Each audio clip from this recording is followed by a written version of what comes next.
Boa tarde a todos. Obrigado, estou a ser tão bem recebido e por isso estou muito grato ao passar esta tarde convosco.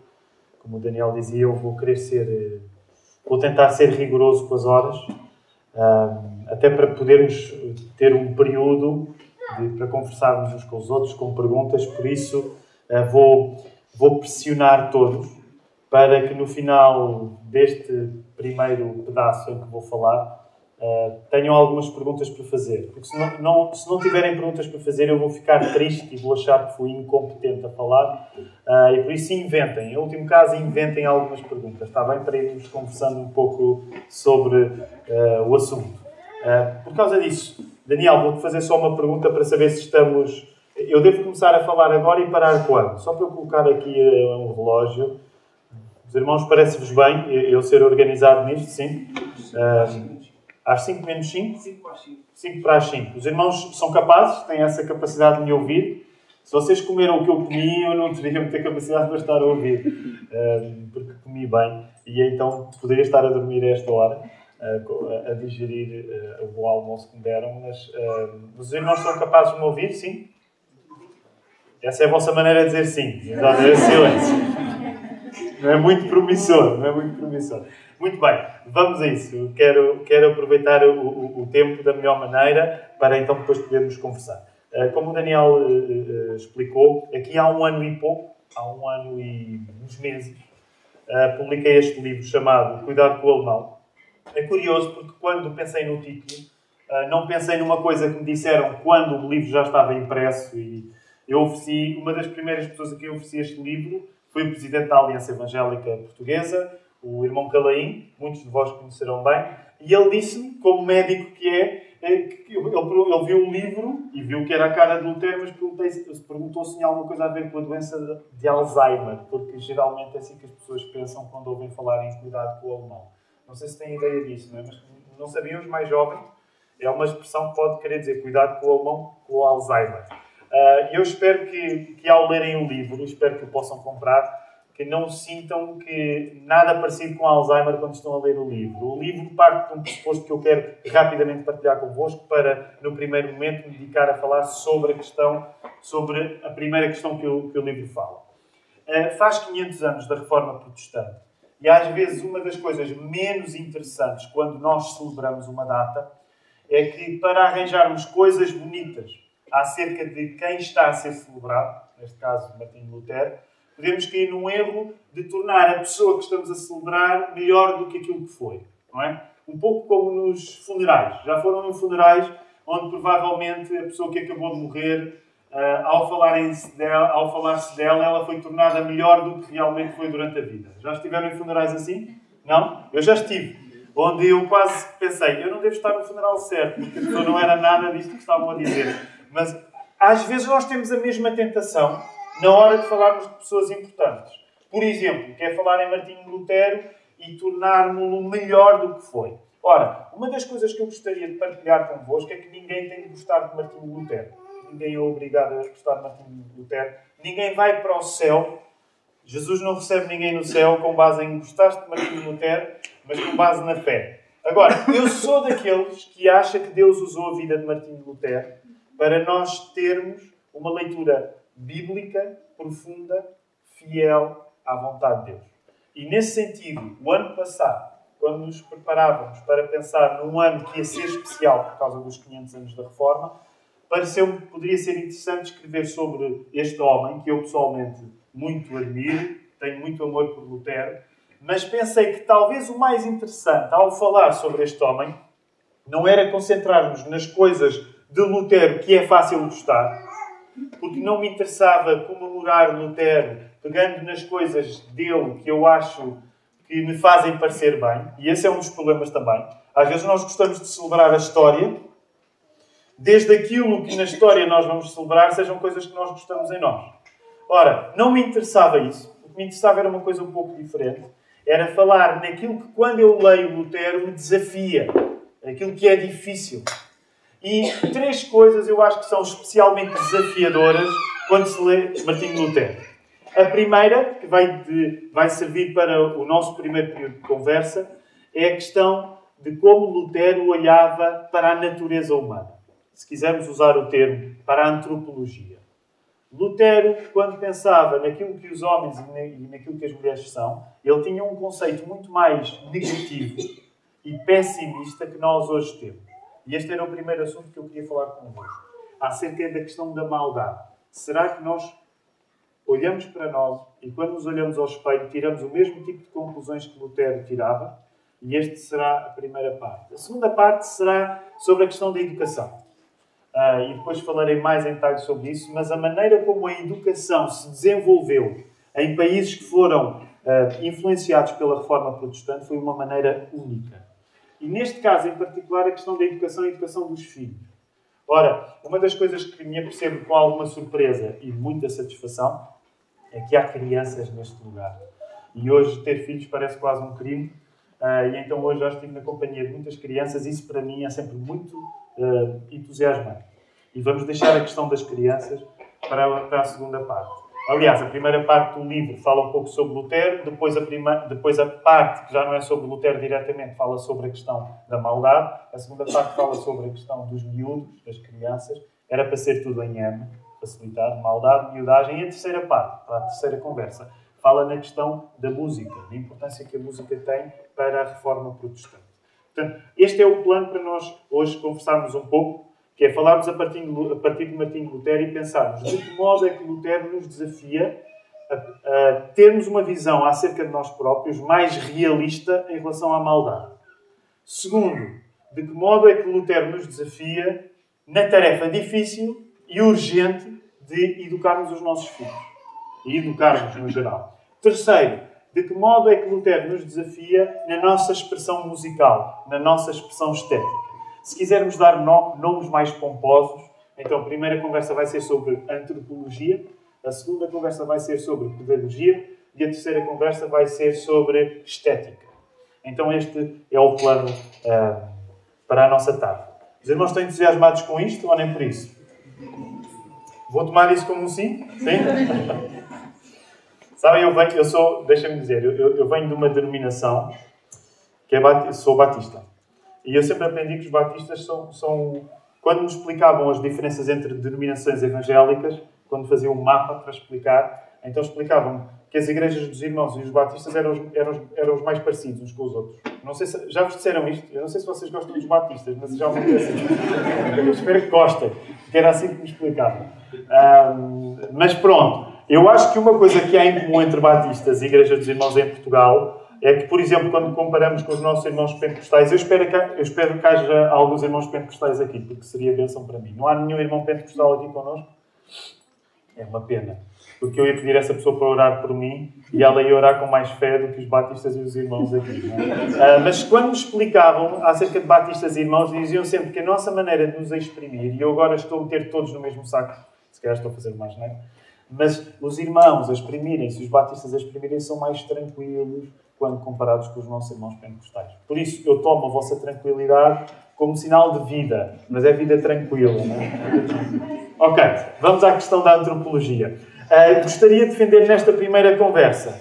Lutero ajuda-nos hoje, porque Lutero luta por uma visão acerca de nós próprios, sendo homens, sendo mulheres, que sendo mais pessimista, é verdade, vou falar um pouco sobre isto, sendo mais pessimista, ela é libertadora. E gostava já de vos introduzir num aspecto desta conversa que é, nós como cristãos evangélicos, tiramos conclusões mais pessimistas acerca da nossa necessidade de Deus, mas, paradoxalmente, saímos mais consolados por Deus por causa disso. E era sobre isso que eu gostaria de vos falar. Espero que esta frase possa fazer mais sentido aqui à frente. Deixa-me começar com uma frase que não é de Martinho Lutero, que era de uma escritora inglesa. Eu não sei quantos de vocês já ouviram falar no C.S. Lewis. Quem é que aqui já leu o C.S. Lewis e gosta de C.S. Lewis? Eu sou um fã de C.S. Lewis. Quem é que já leu Tolkien? Eu nunca li o Tolkien. Aliás, há uma grande banda portuguesa que canta, mas aos 16 nunca se teve tempo de ler O Senhor dos Anéis, não é? Os mais jovens já não sabem, isto já não é do vosso tempo, mas é de uma grande banda chamada GNR. Não sei se já ouviram falar. E o Rui Reininho cantava isto porque o Tolkien escreveu um livro muito grosso que é O Senhor dos Anéis, que provavelmente vocês não viram, não leram o livro, mas viram o filme, certo? Já todos viram o filme O Senhor dos Anéis? Sim? Não? Há uns resistentes, mas uma boa parte de nós viu. Então, O Senhor dos Anéis, que foi tornado filme, foi escrito por um senhor chamado Tolkien, J.R.R. Tolkien, que era amigo do C.S. Lewis. O C.S. Lewis era anglicano, era protestante, o Tolkien era católico. Mas eles tinham um grupo de amigos. E neste grupo de amigos fazia parte uma senhora que era a Dorothy Sayers, que escrevia histórias de detetives também. Ela também era cristã, como o Tolkien, como o C.S. Lewis. E ela tem uma frase que eu gostaria de ler para vocês, que eu creio que é uma frase que casa muito com aquilo que Lutero nos ensinou hoje. E ela diz assim, eu passo a citar a Dorothy Sayers. A razão porque as igrejas hoje não têm crédito não é porque insistem demais na teologia, mas porque fogem dela.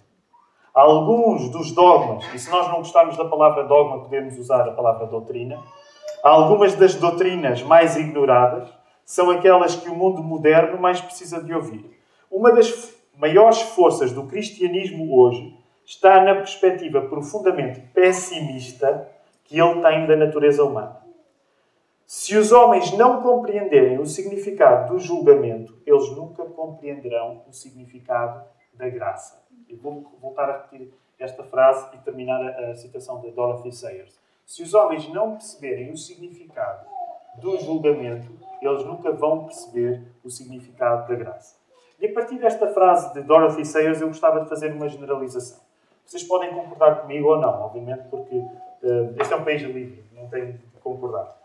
Mas eu creio que hoje, para muitos de nós, quando nós falamos na nossa fé cristã, hoje em dia, uma das nossas maiores dificuldades quando testemunhamos da nossa fé não é necessariamente dizer que acreditamos em Jesus.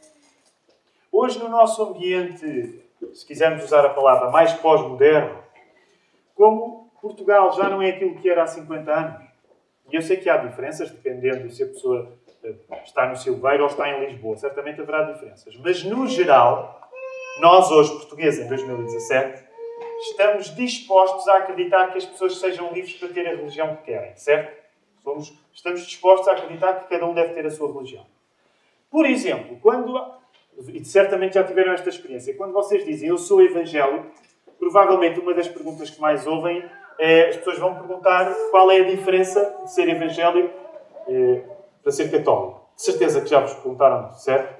A menos que vocês não tenham dito a ninguém que sou evangélico, não é? E aí o problema é diferente.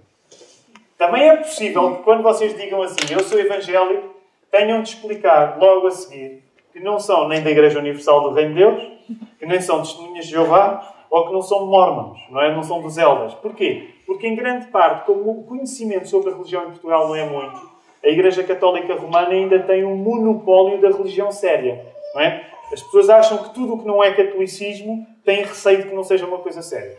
Vocês já sentiram isto? Eu pelo menos sinto isto muitas vezes. Tenho de explicar que não faço parte de uma seita e no fundo o que é ser evangélico. Já vos aconteceu?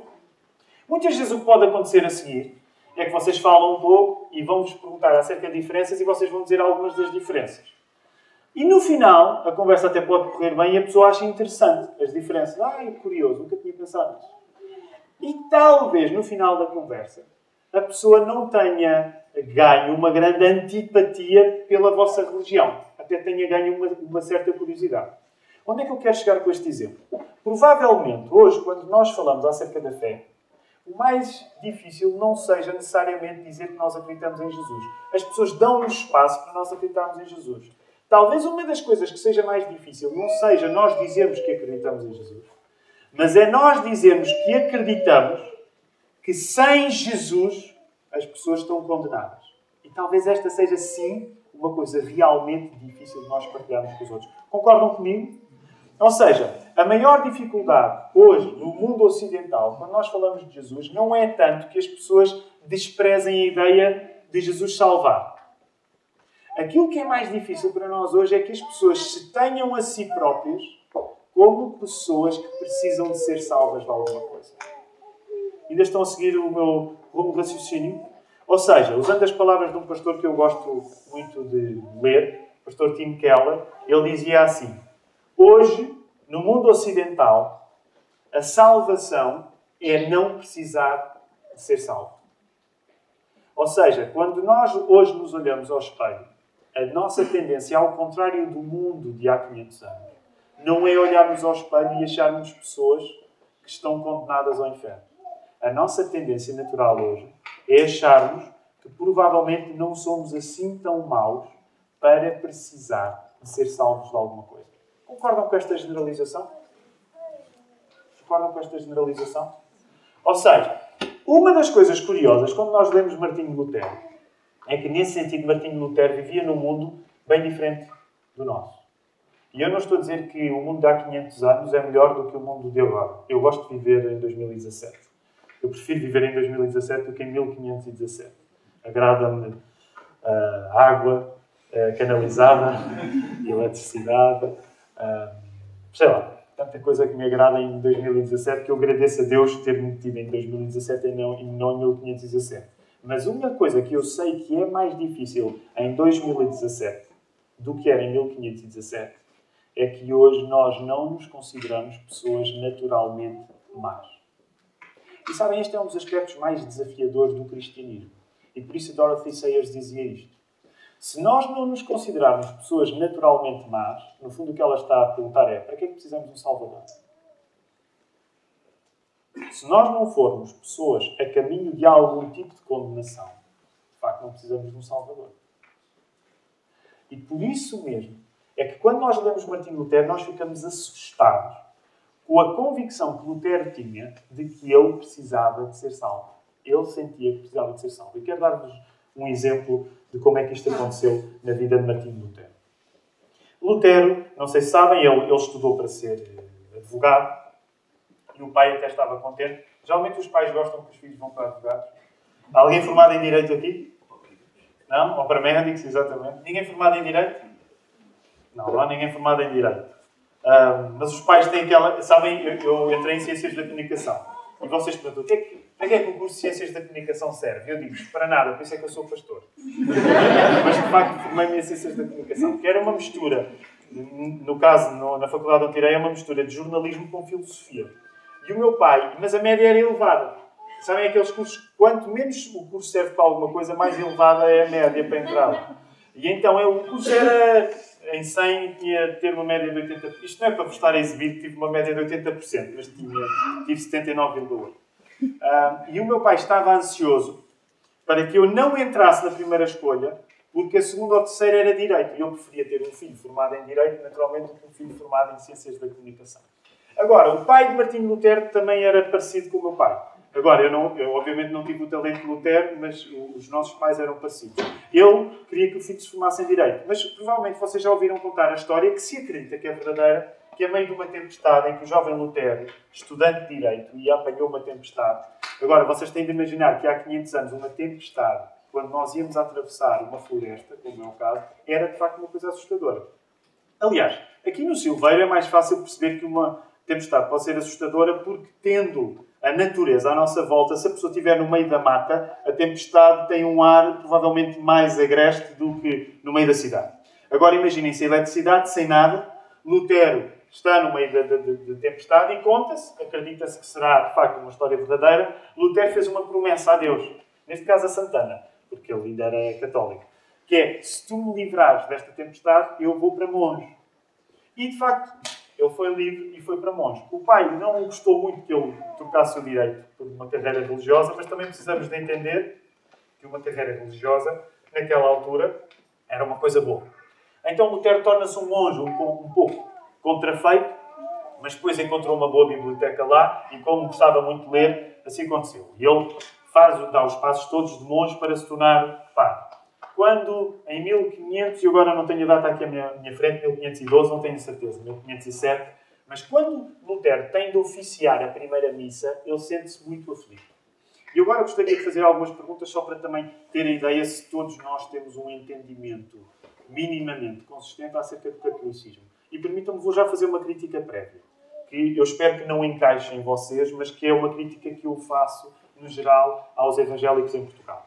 Que é, infelizmente, muitas vezes os evangélicos em Portugal têm uma grande ignorância acerca do catolicismo. Ou seja, acham que o catolicismo é a caricatura de há 50 anos que receberam. E essa é uma das desvantagens que nós temos como cristãos evangélicos, é que muitas vezes, como temos uma ideia muito superficial do catolicismo, não entendemos bem as diferenças entre protestantismo e catolicismo e não somos muito respeitadores daquilo que o catolicismo é. E ao dizer-vos isto, quero que me entendam. Eu respeito o catolicismo, mas não sou católico. Agora, quero perguntar-vos uma coisa. Na missa, e de certeza que já foram a missas, nem que seja em casamentos e funerais, mas na missa, qual é o momento mais importante da missa? Numa missa católica. Pá, vocês não estão a ser avaliados e acho que a câmara está virada para mim, portanto não está virada para vocês. Ok, muito bem. O momento mais importante da missa, corretamente, é a Eucaristia. Porquê? Porquê é que a Eucaristia é tão importante na Igreja Católica? Celebra-se o sacrifício. Celebra-se o sacrifício de Cristo e, mais ainda, repete o sacrifício. O sacrifício, de facto, crê-se que está a ser repetido ali. Porquê? Porque na hora em que o padre diz as palavras da consagração, quais são as palavras da consagração? É quando o texto bíblico diz: este é o meu corpo. A Igreja Católica acredita na doutrina da transubstanciação e acredita que naquele momento a hóstia passa a ser o corpo de Cristo e o vinho passa a ser o sangue de Cristo. Sabiam isto? Se não sabiam, deviam saber, porque esta é uma coisa muito importante. Agora dizem, que importância é que isso tem? Tem toda a importância. Para a Igreja medieval, como a Igreja Católica Romana hoje crê, esse é o momento mais importante da adoração, porque a Igreja Católica acredita que naquele momento Cristo está fisicamente presente nos elementos. Agora, eu não vos quero deixar mal e não vos vou fazer a pergunta. Ou melhor, vou fazer, mas vocês não respondam, até para não deixar mal os anciãos da Igreja em relação a isto. Mas que é, nós evangélicos acreditamos nisso? Portanto, é melhor não responderem. Se responderem mal, vão ficar mal. Nós, de facto, não acreditamos nisso. Ou seja, nós não acreditamos que as palavras, este é o meu corpo, devem ser lidas literalmente. Nós acreditamos na presença de Jesus, mas é uma presença através do Espírito Santo, portanto é uma presença espiritual. Até porque sabemos que Jesus Cristo, fisicamente falando, Ele está onde? E esta vocês devem saber. Onde é que está Jesus Cristo agora? Agora vocês vão dizer, está no meu coração. Sim, num sentido poético e infantil, que é correto, mas onde é que está Jesus Cristo esta hora? Ele está sentado à direita do Pai. Portanto, nós acreditamos que fisicamente esse é o lugar onde Cristo está. Como Deus é Pai, Filho e Espírito Santo, Ele está presente connosco, também quando nós tomamos a ceia do Senhor, ou a Santa Ceia, dependendo do nome que quisermos usar, mas Ele está connosco, não em termos objetivamente físicos. Nós não acreditamos que o pão passou a ser o corpo e que o vinho passou a ser o sangue, mas acreditamos que Ele está espiritualmente presente através do Espírito. Ora, voltando a Lutero. Lutero está aflito na hora onde vai oficiar a primeira missa. E porquê que ele está aflito? Porque Lutero sabia que ele era mau. Que ele era mesmo mau. Que ele era um pecador. E o que Lutero pensava era, como é que eu, na altura em que for oficiar a missa, tendo a convicção católica da altura, como é que eu vou sobreviver a quando a hóstia se tornar o corpo de Cristo e o vinho se tornar o sangue? Eu não posso sobreviver. Eu não posso pegar fisicamente no próprio corpo de Cristo. Agora, a teologia medieval dava uma resposta para isso. E a resposta da teologia medieval era basicamente esta. Eu estou a simplificar muito. A teologia medieval dizia assim: Lutero, padre, o padre que faz isso, o padre dá o seu melhor e Deus, na sua misericórdia, não aniquila o padre, apesar do padre ser uma criatura que também peca. Então, o que a Igreja Católica acreditava é que havia uma sinergia, um encontro de esforços. O padre dá o seu melhor e Deus, com misericórdia, dá também o seu melhor. O problema está em que Lutero era um leitor da Bíblia e ele tinha começado a ler, uma das cartas que mexia com ele era precisamente a carta de Paulo aos Romanos. E na carta de Paulo aos Romanos, Lutero descobre uma coisa. O pecado não é essencialmente uma coisa que eu faço. E essa era a resposta que a Igreja Católica tendia a sublinhar. A dizer, o pecado é sobretudo as coisas erradas que nós fazemos. Só que Lutero, quando está a ler a carta de Paulo aos Romanos, ele apercebe-se que a ênfase do apóstolo Paulo não é que o pecado é uma coisa má que eu faço. Ele apercebe-se que o pecado é uma coisa má que eu sou. E há uma diferença. E Lutero entende que a resposta que a Igreja medieval dava era demasiado insuficiente para uma maldade que não era só as coisas más que nós fazemos. É o mal que nós somos. Então, começa a haver um problema na cabeça de Lutero. Que é, aquilo que a Bíblia me diz acerca da minha maldade é mais pesado do que a maneira como a Igreja trata dela. Conseguem seguir? Estão a seguir-me ainda? Ele começa a haver uma discrepância entre a maldade como ela é descrita na Bíblia e a maldade como ela era trazida na igreja. Só para dar ainda outro exemplo, para podermos pensar na nossa realidade atual. Deixa-me olhar para o relógio para não me perder, se ainda estou no tempo. Mais 7 minutos, não é? Mais ou menos.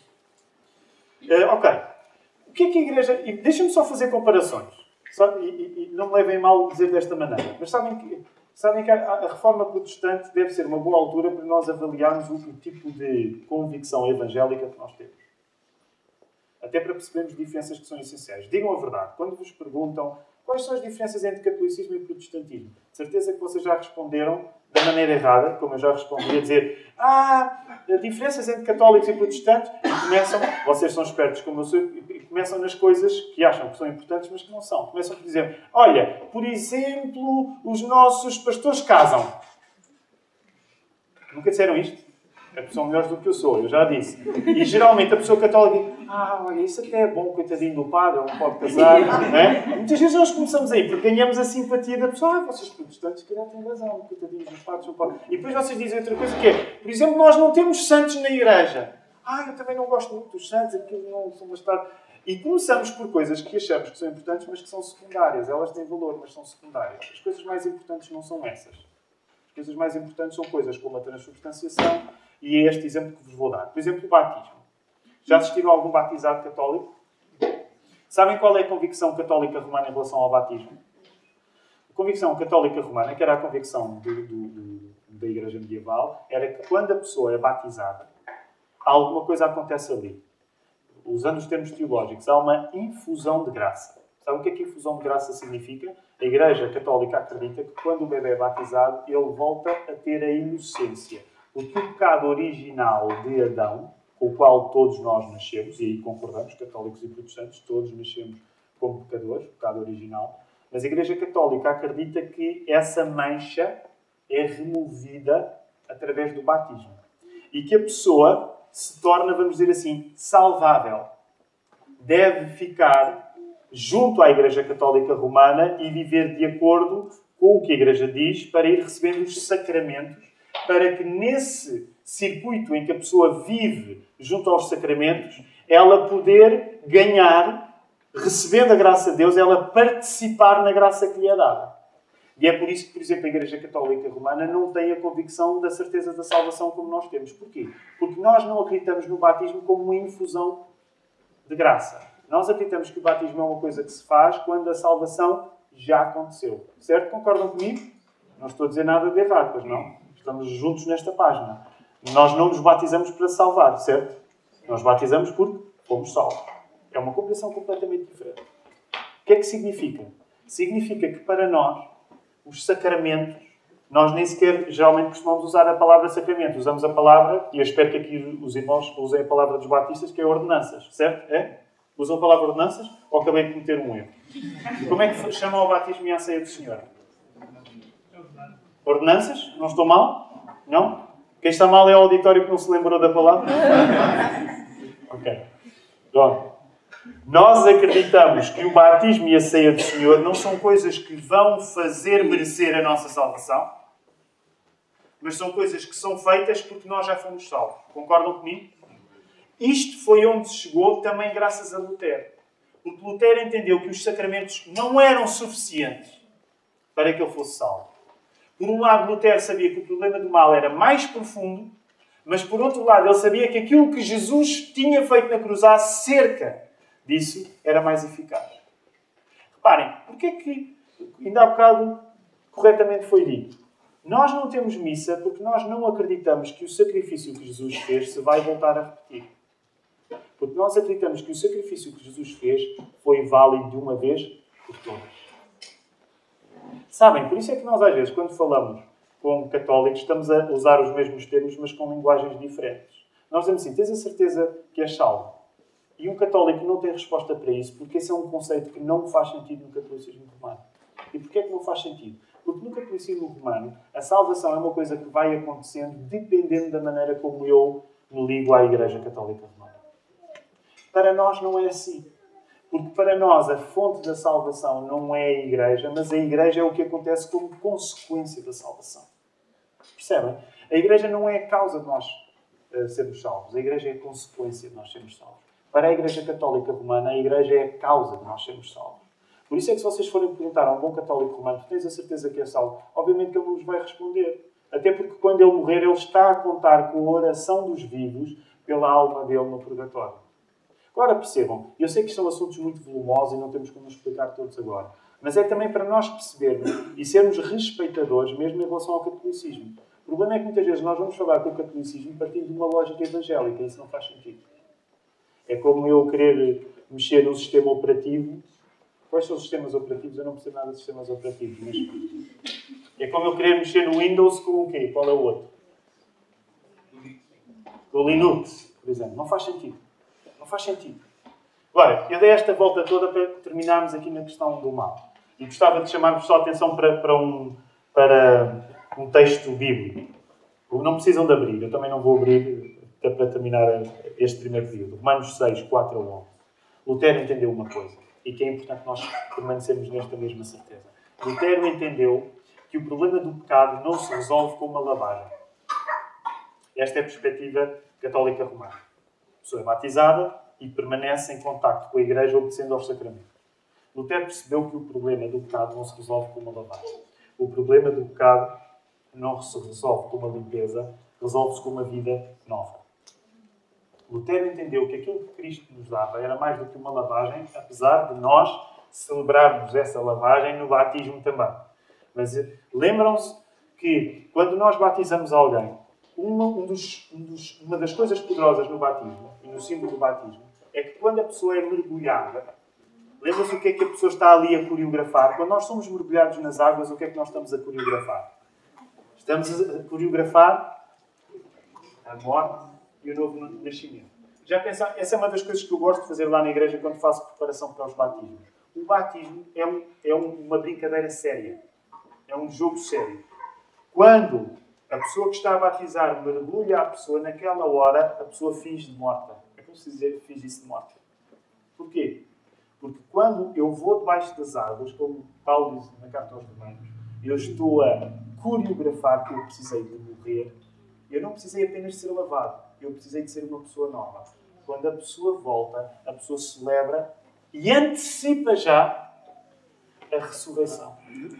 Por isso é que o batismo tem tanta força. Por isso é que é preciso muita água para celebrar o batismo. Porque se houver pouca água, não dá para celebrar assim. Os irmãos batizam por imersão, não batizam certo?